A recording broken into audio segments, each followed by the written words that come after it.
हेल' लोगोफोर, बे समाव माखासे जथाय रादाब नोंथांमोननि सिगाङाव लाबोना होफैदों। दा बेयाव मा दङ बेखौ नोंथांमोना जोबजासिम नायलांबा नुनो मोननाय जागोन। गासै मोनबा रादाब बेयाव गोनां शेयार खालामलायगोन।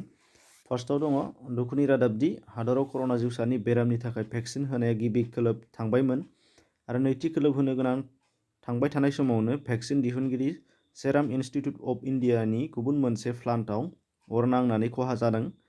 खौरां मोननाय बादिब्ला बे गोदान प्लान्टखौ 300 कौटि रां खरसा खालामनानै लुदोंमोन, नाथाय आरो बेखौ थांनाय बोसोरावसो अपेनिं खालामनाय जादोंमोन। नाथाय बे मोनसे प्लान्टआ दिनैहाय अर नांनानै गेजेरजोंहाय फोजोबस्रांजाबाय, नाथाय अर नांनायनि खारनखौ मिथिनो मोननाय जायाखै होनदों। गुबुन फारसेथिं बे प्लान्टआवबो कभिड-19 भेक्सिन कभिसिल्डखौ दिहुननो थाखाय थिरांथा लानाय जादोंमोन होनदों।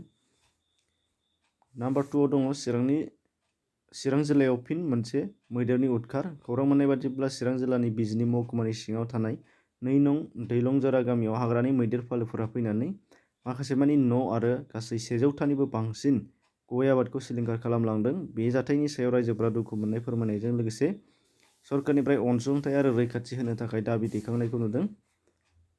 नेक्स्टआव नुगोन फैगौ आसाम बिधान सभानि बिसायख'थियाव बिटिआर सरकार दानाय एबा सामलायनाय बादिनो बिजेपि, जिएसपि आरो UPPL जथाय बिसायख'थि गेलेगोना रोखा जाबाय। बे बाथ्राखौ खौरांगिरिनि सिगाङाव दिनै UPPLआ फोसावनानै होदों।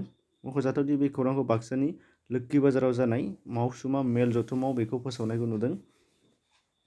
बेनिफ्राय नुगोन हादराव सोलिबाय थानाय दावनि बेराम बार्ड फ्लुखौ नोजोर बोनानै हादरनि जामुं बिफान food safety and standard authority of इन्डियाया फोसावथाय होदों। बेयाव बिथांमोनहा फोसावदों दि जायखिजाया दाव बेदर आरो बिदैखौ संनायनि सिगां आरो उनाव साबोनजों आखाइ सुनांगौ होनदों आरो संनाय समाव खमावबो 75 डिग्री सेल्सियास बिदुं खालामनो नांथारगोन होनदों।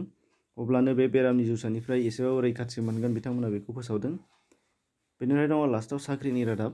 बाहाय नुनो मोननाय जागोन handloom and textile Assam recruitment 2021। बाहाय दङ ग्रेड 4नि थाखाय टटेल भेकेन्सि 100। बेनिफ्राय केटेगरि वाइज हिसाबै नायोबा एसटि फि हिसाबै दङ 3 आरो एसटि हिल्स हिसाबै दङ 10 जन। अनलाइन मुड जागोन। क्वालिफिकेसना 8 पासल' नांगौ। एजआ जाहैबाय एसटि हिसाबै 18निफ्राय 45। बेनिफ्राय स्टार्टिं डेटआ जागोन जानुवारि 19मोन। बेनिफ्राय फेब्रुवारि 2आव बेयो जोबहैगोन 2021 मायथाइनि। बेनि लिंकखौ डिसक्रिपसनाव नोंथांमोना डिटेल्स लानो हानाय जागोन आरो एप्लाइ खालामनोबो हागोन। दा बेखिनिमोन दिनैनि थाखाय एसेनोसै, गोजोन्थों।